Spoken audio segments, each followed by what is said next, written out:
YouTube, what it do, loved ones? You know the motto. If you can, after the story, go over there, hit us with a like, which is the thumbs up, and that'll let us know we kicking our stuff. We back with part 3 with On the Edge with BJ APB of YA, and what's the difference and how enemies will try to catch you.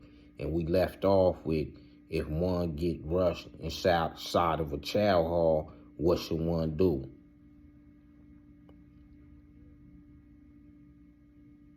Well, when it happened to me, at Ventura. And I didn't see it coming because the dude that got me, I didn't consider him an enemy. So what ended up happening was when I walked inside the chow hall, I grabbed my tray and sat down. And as I sat down, I was talking to one of the homies, just running my mouth, and I guess I said something that distanced the dude hood. Before I know it, he smacked me in the face with a tray. And the only thing I could do was, when he smacked me, it busted my nose, and I couldn't see. So the first thing I did was get up and rush towards where I last knew he was at and try to grab him. And once I was able to grab his shirt, he had already delivered like 6 or 7 punches to me already. I couldn't really do nothing. All I could do was like hold him because I couldn't see. And I lost that round, but I stood my ground. I got up and did what I could do. Sometimes, like I said, when that situation happens, the best way to prepare for it is knowing that you may be attacked at any time. So you got to always have your head on the swivel and be watching. Because if you're not paying attention, sometimes that first punch you never recover from. A person might knock you out because you're not paying attention or you're not on guard, you relax. So the best thing to do is anytime you step into a situation like that, you got to keep your head rotating. Then you never know what's on the other side of that door. So when you step through that door, you got to be paying attention. You can't be stepping through the door, running your mouth and crying over people because you never know what's going to happen. So in YA, so we left camp, we in YA, and we talking about how I used to go with the enemies at that time. What was the unity leaving juvenile hall going to YA? What was the blood unity like amongst everybody? Did Bloods get along more so that we was moving from a different system to a different phase where Crips was on swole, where Crips was, where we hear about Crips being more dominated than us? What different was with the Crips than the homies at that time? Well, the difference was first, in juvenile hall, it was more of a unity because we was like, like I said, sometimes we all be on the same college or something. But when you get to YA, it was like some unity, but some dudes didn't like other homies. Like certain homies didn't like certain homies because this homie might come and he never get into a fight with a Crip, but everybody cool with him. But you had some homies feel like he didn't earn no respect. He haven't done nothing. So that he might get feasted on. One of the homies might test him. And then versus TS and Ventura, the difference between the two was in TS it was more unity because there wasn't no women there. The focus was mainly on gangbanging. When you get to Ventura, by the girls being there, a lot of times homies got into it with each other as well. Because you had some homies that might be getting at a girl, and then you come and the girl liking you, so that homie might dirty mac you to try to get the girl. You know what I mean? Or try to show that you a buster or something. He might bring up something that happened somewhere along the lines to you that you didn't get to defend yourself, so he bring it back up instead of saying something. This call and your telephone number will be monitored and recorded. He waits till now that the girl is involved to bring up dirt on you to try to make you look bad. And sometimes them homies might end up getting into it, and then it leads to the streets where when they see each other at a function on the street, they bring it up again and fight again or something. It used to be a lot of kids stuff. So that's where the unity went out the door. Like once we got around the women, a lot of people lost focus. You had some homies still gang banging and chilling and paying attention and uniting with others, and you had some that was all about the women. know, they didn't even care about gangbanging no more. If it didn't have nothing to do with them girls, they didn't care. Right. So so in YA was dudes getting their size up more and all that up in there?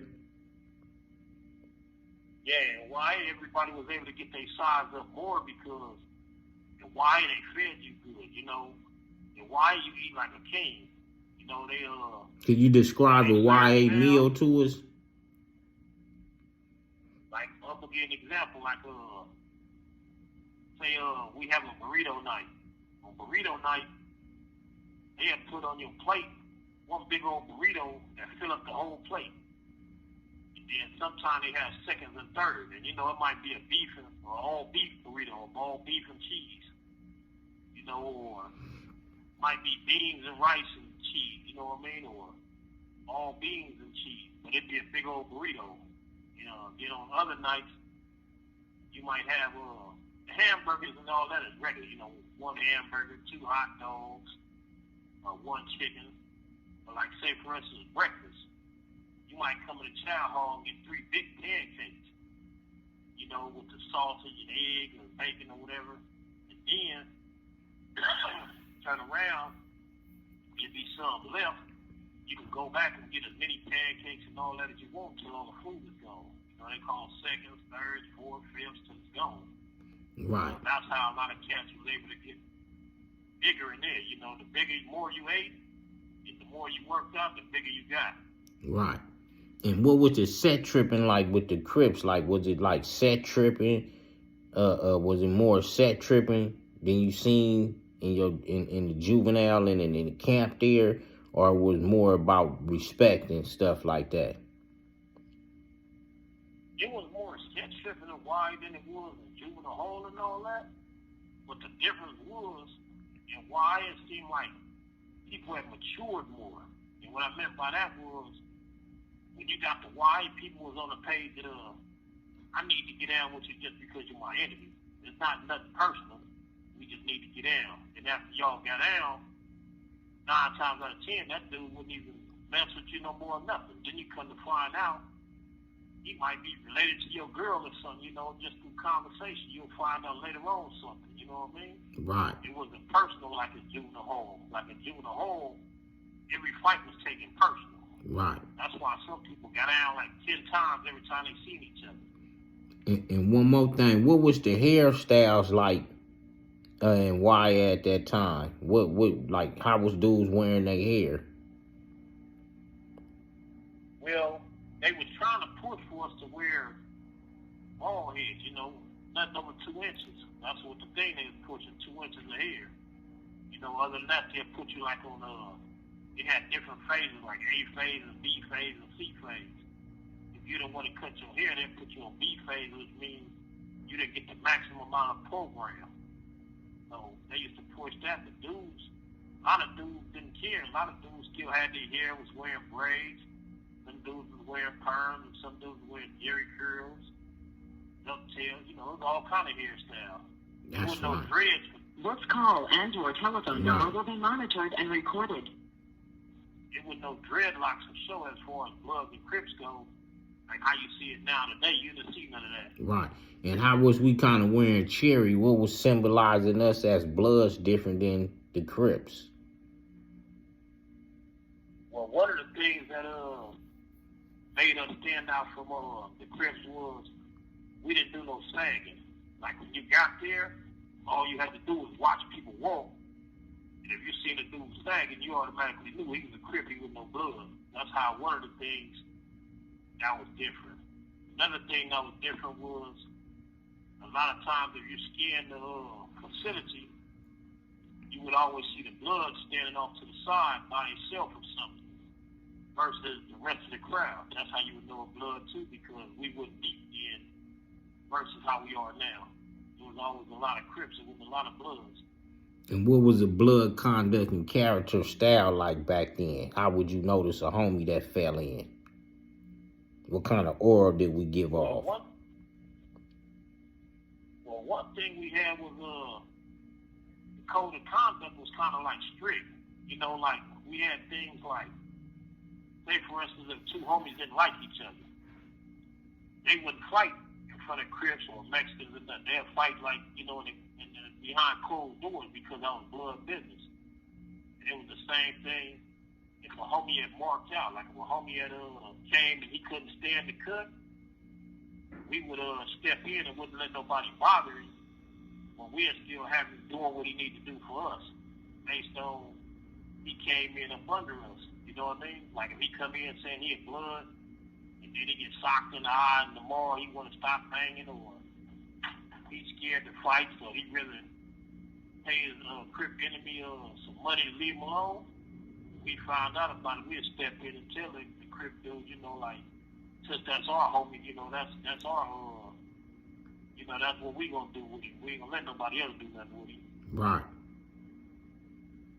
So now we in YA. What was it like with the Southern Hispanics at that time, homie? Was it racial tension when you fell into YA at that time, or was dudes able to give a laugh or two here and there, work behind the wall, go to trade with each other, or was it just one accord, just beefing with the Hispanics?